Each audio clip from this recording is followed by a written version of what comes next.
نحمدہ و نصلی علی رسولہ الکریم، اما بعد، اعوذ باللہ من الشیطان الرجیم، بسم اللہ الرحمن الرحیم۔ تو احادیث میں جو انگشت شہادت ہے نا، کلمہ شہادت کے وقت اٹھانے کی صراحت نہیں ہے کہ جب تشہد میں بیٹھتے ہیں تو اشہد ان لا الہ الا اللہ و اشہد ان محمد رسول اللہ، ایسا کرنے کے وقت انگلی اٹھانا یہ حدیث سے نہیں ہے۔ شروع سے آخر تک کے انگلی کو اٹھا کے ہی رکھنا چاہیے۔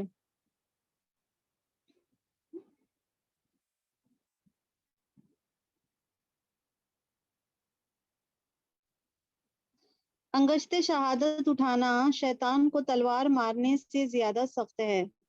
حضرت نافع رضی اللہ تعالیٰ عنہ کہتے ہیں رسول اللہ صلی اللہ علیہ وسلم نے فرمایا، انگشت شہادت، انگشت یعنی انگلی، شہادت کی انگلی اٹھانا شیطان کو تلوار یا نیزہ مارنے سے زیادہ سخت ہے۔ اسے احمد نے روایت کیا ہے۔ پہلا تشہد یعنی پہلا قاعدہ، 4 رکعت میں جو پہلا قاعدہ ہوتا ہے وہ واجب ہے۔ نمازی پہلا تشہد بھول جائے تو اسے سجدہ سہو کرنا چاہیے۔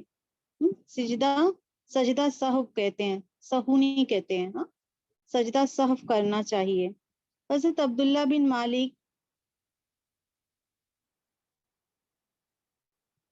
بجینا رضی اللہ تعالیٰ عنہ سے روایت ہے کہ ہمیں رسول اللہ صلی اللہ علیہ وسلم نے ظہر کی نماز پڑھائی۔ 2 رکعتوں کے بعد آپ صلی اللہ علیہ وسلم کو قاعدے کے لیے بیٹھنا تھا، مگر آپ بھول کر کھڑے ہو گئے۔ پھر جب آپ نے نماز کا آخری قاعدہ کیا تو 2 سجدے سہو ادا کیے۔ اسے بخاری نے روایت کیا ہے۔ پہلے تشہد میں دایاں پاؤں کھڑا رکھنا اور بائیں پاؤں پر بیٹھنا مسنون ہے۔ دوسرے آخری تشہد میں دایاں پاؤں کھڑا کر کے بائیں پاؤں کو دائیں پنڈلی کے نیچے سے نکال کر کولہے پہ جو بیٹھتے ہیں نا، اس طریقے سے تورک کرنا افضل ہے۔ اسے تورک کہتے ہیں، اسے یہ کرنا افضل ہے۔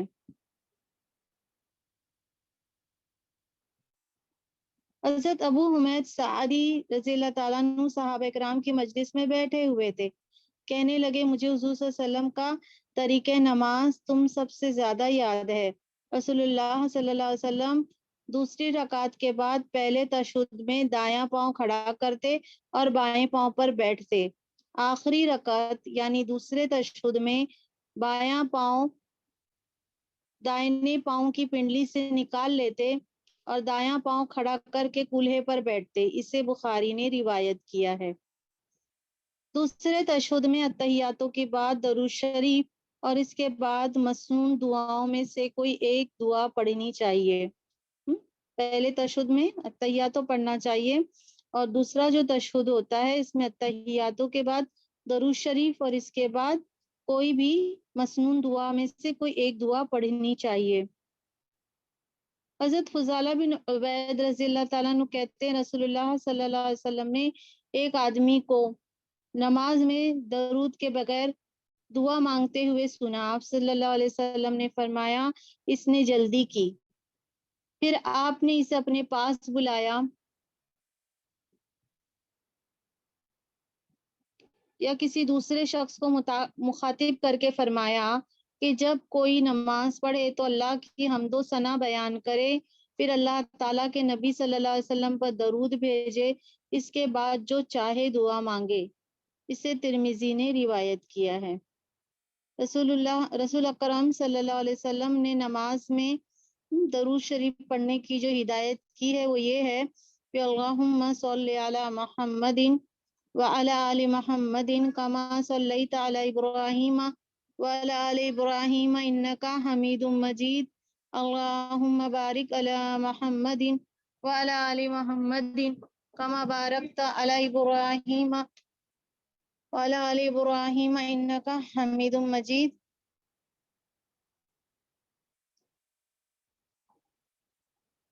درود شریف کے بعد معصورہ دعاؤں میں سے کوئی ایک یا جتنی کوئی دعا چاہے وہ پڑھ سکتا ہے۔ دعائے معصورہ میں سے دو دعائیں یہاں پہ بتائی جا رہی ہے.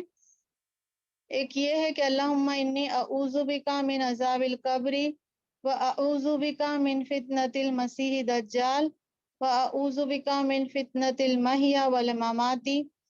اللہم انی اعوذ بکا من الماثم والمغرم. حضرت ابوبکر صدیق رضی اللہ تعالیٰ عنہ سے روایت ہے کہ انہوں نے رسول اللہ صلی اللہ علیہ وسلم سے عرض کیا مجھے کوئی دعا سکھلائیے جو میں اپنی نماز میں پڑھوں. آپ صلی اللہ علیہ وسلم نے ارشاد فرمایا کہو اللہم انی ظلمت نفسی ظلما کثیرا لا یغفر الذنوب الا انت فاغفر لی مغفرتا من عندک ورحمنی انک انت الغفور الرحیم. التحیات درود شریف اور دعاؤں سے فارغ ہونے کے بعد السلام علیکم ورحمۃ اللہ کہہ کر نماز ختم کرنا مسنون ہے. سلام پھیرنے کے بعد امام کو دائیں یا بائیں طرف سے پھر کر لوگوں کی طرف منہ کر کے بیٹھنا چاہیے. خواتین کی نماز. صلاۃ النساء. عورت کا مسجد کی بجائے اپنے گھر کے گوشے تنہائی میں نماز ادا کرنا افضل ہے. حضرت ابو حمید سعدی کی جوزہ حضرت ام حمید سعدی نبی اکرم صلی اللہ علیہ وسلم کی خدمت میں حاضر ہوئی اور عرض کیا یا رسول اللہ میرا جی چاہتا ہے کہ آپ کے ساتھ مسجد نبوی میں نماز پڑھوں. آپ صلی اللہ علیہ وسلم نے ارشاد فرمایا مجھے معلوم ہے کہ تو میرے ساتھ نماز پڑھنا چاہتی ہے لیکن تیرا ایک گوشے میں نماز پڑھنا اپنے کمرے میں نماز پڑھنے سے افضل ہے اور تیرے کمرے میں نماز پڑھنا گھر کے صحن میں نماز پڑھنے سے افضل ہے اور تیرا گھر کے صحن میں نماز پڑھنا محلہ کی مسجد میں نماز پڑھنے سے افضل ہے اور تیرا محلے کی مسجد میں نماز ادا کرنا میری مسجد میں نماز ادا کرنے سے افضل ہے. راوی کہتے حضرت ام حمید رضی اللہ تعالیٰ عنہ نے اپنے گھر میں مسجد بنانے کا حکم دیا چنانچہ ان کے لیے گھر کے آخری حصے میں مسجد بنائی گئی یعنی اسے اندھیرے میں رکھا گیا اس میں زیادہ روشنی نہیں رکھی گئی. وہ ہمیشہ اس میں نماز پڑھتی رہی حتیٰ کہ اپنے اللہ عز و جل سے جا ملی. اسے احمد ابن حبان اور ابن خزیمہ نے روایت کیا ہے. شرعی احکام کی پابندی کرتے ہوئے خواتین نماز کے لیے مسجد جانا چاہے تو انہیں منع نہیں کرنا چاہیے. حضرت عبداللہ بن عمر رضی اللہ تعالیٰ عنہ کہتے ہیں کہ رسول اللہ صلی اللہ علیہ وسلم نے فرمایا عورتوں کو مسجدوں میں جانے سے منع نہ کرو لیکن نماز پڑھنے کے لیے ان کے گھر مساجد سے بہتر ہے. اسے ابو داؤد نے روایت کیا ہے. عورتوں کو دن کے اوقات میں مسجد میں آنے سے گریز کرنا چاہیے. حضرت عبداللہ بن عمر رضی اللہ تعالیٰ عنہ کہتے ہیں رسول اللہ صلی اللہ علیہ وسلم نے فرمایا عورتوں کو رات کے وقت مساجد میں آنے کی اجازت دو. اسے ترمذی نے روایت کیا ہے. عورتوں کو خوشبو لگا کر مسجد میں جانا منع ہے. کسی عورت نے خوشبو لگائی ہو تو اسے مسجد میں جانے سے پہلے خوشبو دھو لینی چاہیے. حضرت ابو ہریرہ رضی اللہ تعالیٰ عنہ نے ایک عورت کو خوشبو لگا کر مسجد میں جاتے دیکھا تو پوچھا اے اللہ کی بندی کہاں جا رہی ہے؟ عورت نے جواب دیا مسجد میں. حضرت ابو ہریرہ رضی اللہ تعالیٰ عنہ نے فرمایا کیا اس مقصد کے لیے تو نے عطر لگایا ہے؟ عورت نے جواب دیا جی ہاں.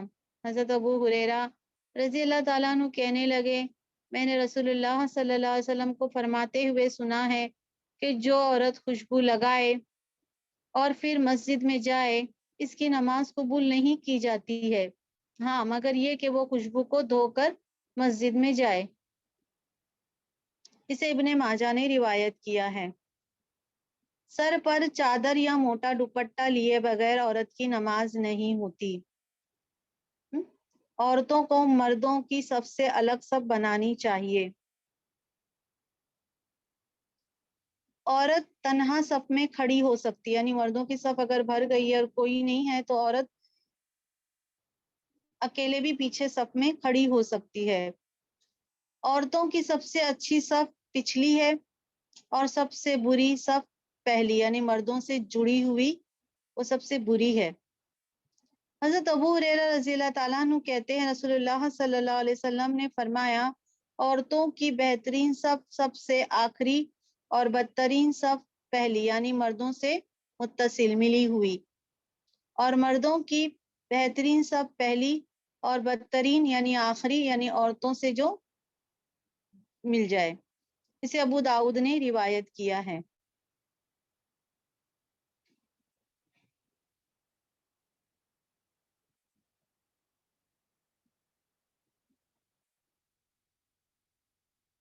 مستحاضہ کو ایام حیض گزرنے پر غسل کر کے ہر نماز کے لیے نیا وضو کرنا چاہیے۔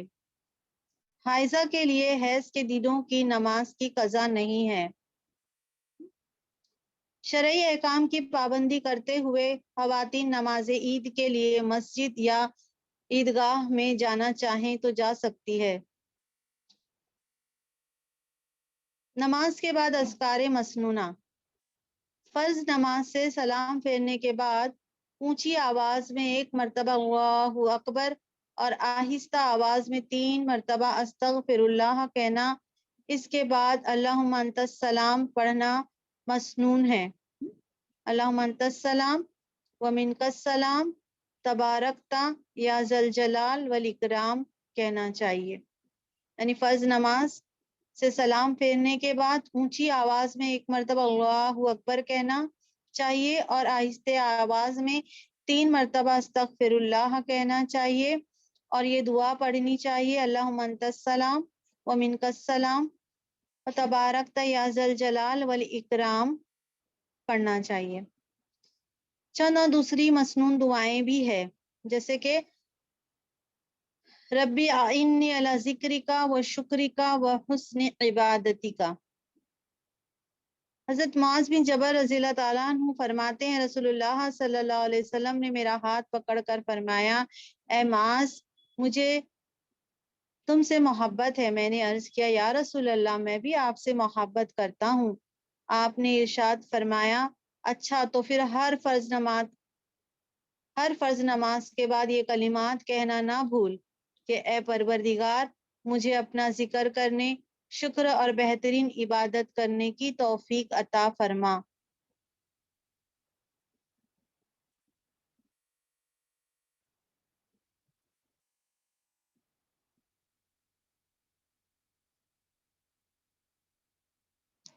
حضرت مغیرہ بن شعبہ رضی اللہ تعالیٰ عنہ سے روایت ہے کہ نبی اکرم صلی اللہ علیہ وسلم ہر فرض نماز کے بعد یہ دعا پڑھتے، لا الہ الا اللہ وحدہ لا شریک لہ لہ الملک ولہ الحمد وہو علی کل شیء قدیر۔ حضرت ابو ہریرہ رضی اللہ تعالیٰ عنہ کہتے رسول اللہ صلی اللہ علیہ وسلم نے فرمایا، جس نے نماز کے بعد 33 مرتبہ سبحان اللہ، 33 مرتبہ الحمدللہ اور 33 مرتبہ اللہ اکبر کہا، اور اس کی تعداد پوری کرنے کے لیے 100 کی تعداد ایک مرتبہ کہا، لا الہ الا اللہ وحدہ لا شریک لہ لہ الملک ولہ الحمد وہو علی کل شیء قدیر، تو اس کے سارے گناہ خواہ سمندر کے جھاگ کے برابر کیوں نہ ہو وہ معاف کر دیے جائیں گے۔ اسے مسلم نے روایت کیا ہے۔ حضرت عقبہ بن عامر رضی اللہ تعالیٰ عنہ فرماتے ہیں، مجھے رسول اللہ صلی اللہ علیہ وسلم نے ہر نماز کے بعد موعظات پڑھنے کا حکم دیا۔ موعظات یعنی وہی قل اعوذ برب الفلق اور قل اعوذ برب الناس۔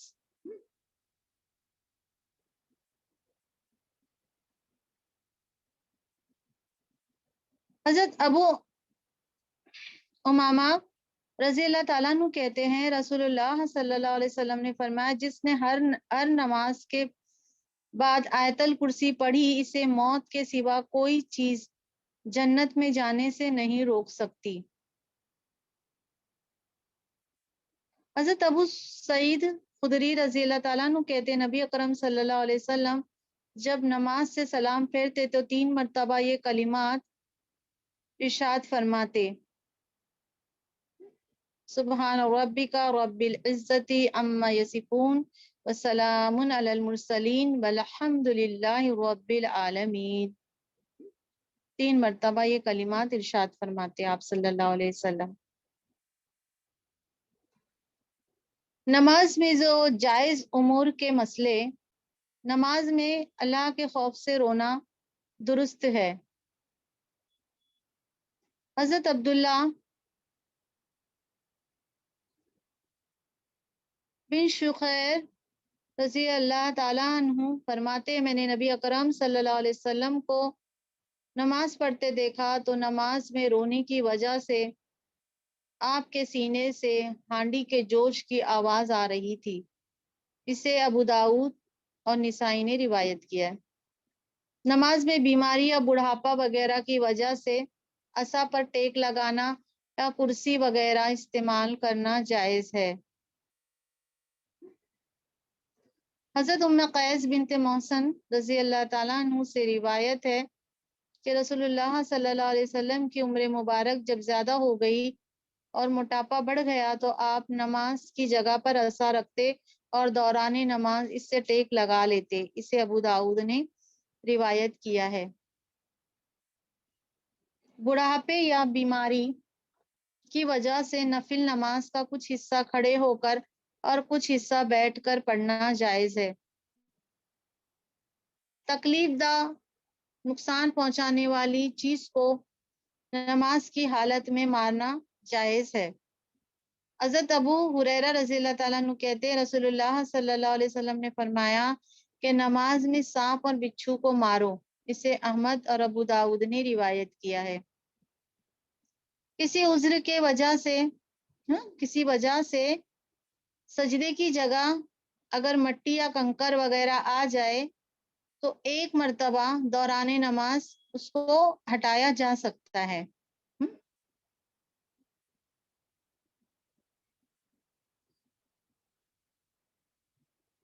حضرت معقیب رضی اللہ تعالیٰ عنہ سے روایت ہے کہ نبی اکرم صلی اللہ علیہ وسلم نے سجدے کی جگہ سے مٹی برابر کرنے کے بارے میں ارشاد فرمایا اگر ایسا کرنا ضروری ہو تو ایک بار کر لے۔ اسے بخاری اور مسلم نے روایت کیا ہے۔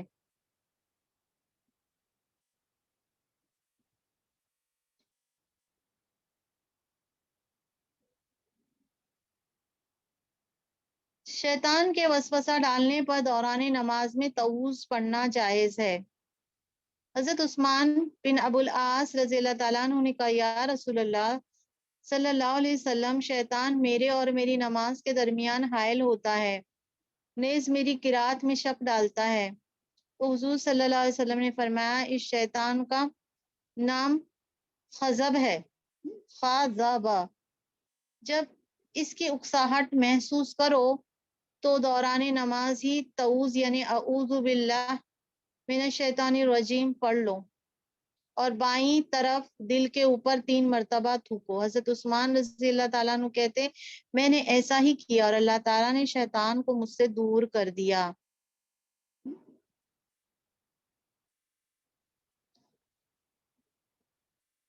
خنزب دیا ہوا ہے، خنزب، خا نون زابا، خنزبن اس شیطان کا نام ہے جو دوران نماز لوگوں کی نمازوں میں خلل ڈالتا ہے، خنزب ہے۔ کسی مصیبت کے موقع پر فرض نماز، خاص طور پر نماز فجر کی آخری رکعت کے قومے میں ہاتھ اٹھا کر بلند آواز سے مسلمانوں کے لیے دعا اور دشمنوں کے لیے بد دعا کرنا جائز ہے۔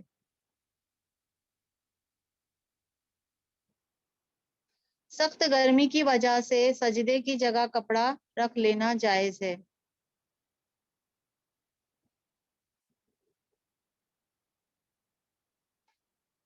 نماز میں کمر پر ہاتھ رکھنا منع ہے۔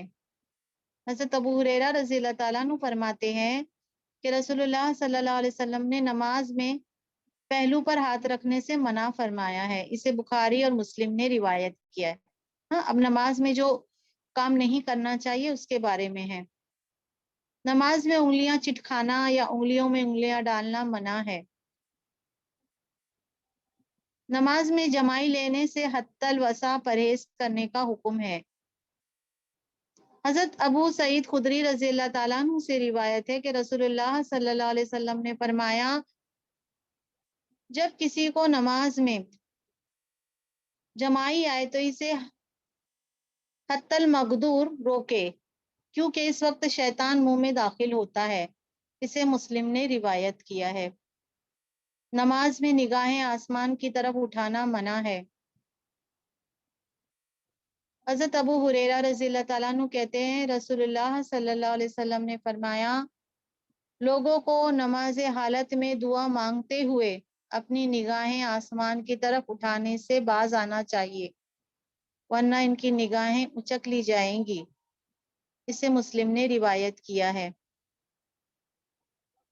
نماز میں منہ ڈھانپنا منع ہے۔ نماز میں کپڑا دونوں کندھوں پر اس طرح لٹکانا کہ اس کے دونوں سرے سیدھے زمین کی طرف ہوں، صدل کہتے ہیں، جو کہ منع ہے۔ دوران نماز کپڑے سمیٹنا، بال درست کرنا، بلا عذر کوئی بھی حرکت کرنا منع ہے۔ سجدہ کی جگہ سے بار بار کنکریاں ہٹانا منع ہے۔ نماز میں ادھر ادھر دیکھنا منع ہے۔ تکیے پر سجدہ کرنا یا گدے پر نماز پڑھنا منع ہے۔ اشارے کی نماز میں سجدے کے لیے سر کو رکوع کی بنسبت زیادہ جھکانا چاہیے۔ بتایا جاتا ہے کہ نماز میں ادھر ادھر دیکھنا منع ہے۔ اس کی یہ حدیث ہے کہ حضرت ابو ذر رضی اللہ تعالیٰ عنہ کہتے ہیں کہ رسول اللہ صلی اللہ علیہ وسلم نے فرمایا کہ اللہ تعالیٰ بندے کی نماز میں برابر متوجہ رہتا ہے جب تک بندہ ادھر ادھر نہ دیکھے۔ جب بندہ توجہ ہٹا لیتا ہے تو اللہ تعالیٰ بھی اس سے اپنی توجہ ہٹا لیتے ہیں۔ اسے ابو داؤد، نسائی اور ابن خزیمہ نے روایت کیا ہے۔ تکیے پر سجدہ کرنا یا گدے پر نماز پڑھنا منع ہے۔ اشارے کی نماز میں سجدے کے لیے سر کو رکوع کی بنسبت زیادہ جھکانا چاہیے۔ حضرت جابر رضی اللہ تعالیٰ عنہ سے روایت ہے کہ تکیے پر نماز پڑھنے والے مریض سے آپ نے فرمایا، اسے ہٹا دے، اگر زمین پر سجدہ کر سکتا ہے تو کر، اور اگر بیماری کی وجہ سے زمین پر سجدہ نہیں کر سکتا ہے تو نماز اشارے سے پڑھ، اور سجدے کے لیے سر کو رکوع کی بنسبت زیادہ جھکا۔ اسے طبرانی نے روایت کیا ہے۔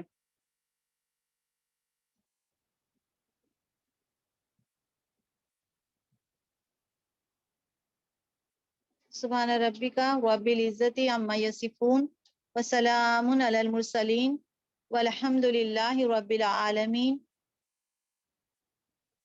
ربنا تقبل منا انک انت السمیع العلیم وتب علینا انک انت التواب الرحیم۔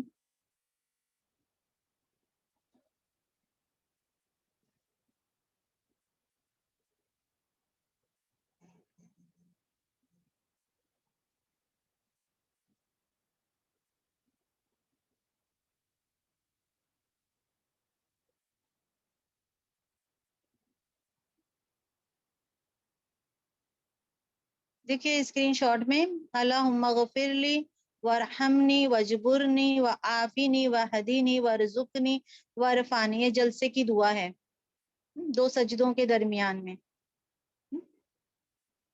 آپ چاہیں تو اسکرین شاٹ لے سکتے ہیں۔